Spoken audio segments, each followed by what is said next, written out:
আজি আমাৰ অফিচৰ পৰা হুণ্ডাই ভেনিউখন ডেলিভাৰ্ড হ'ল। হেল্ল' গাইজ, আপোনালোকে বহুতেই জানে মই কৃষ্ণা হুণ্ডাই হেড অফিচত কাম কৰোঁ। আৰু আজি আমাৰ অফিচৰ পৰা এখন হুণ্ডাই ভেনিউ ডেলিভাৰ হ'ল আৰু তাৰ কাৰণে আনিছিলোঁ এটা ফুলৰ বকেট আৰু দুটামান গিফ্ট। আৰু আমাৰ হেড অফিচটো গুৱাহাটীত আছে আৰু আমাৰ ডিলাৰবিলাক আছে যোৰহাট, তেজপুৰ, বোকাখাট আৰু মেইন ডিলাৰকেইটা তাতে আছে। আৰু এইখন হৈছে হুণ্ডাই ভেনিউখন, যিখন আজি ডেলিভাৰ হ'ব। আৰু যিয়ে গাড়ী কিনিছে তেওঁ হৈছে আমাৰ বছৰ ৱাইফৰ ছিষ্টাৰ। আৰু এইখন আছিলে গাড়ীখন, হুণ্ডাই ভেনিউখন।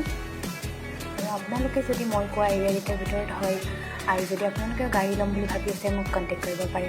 আৰু আজিৰ দিনটোৰ কিছুমান আলোকচিত্ৰ মই আপোনালোকলৈ আগবঢ়ালোঁ। Thank U.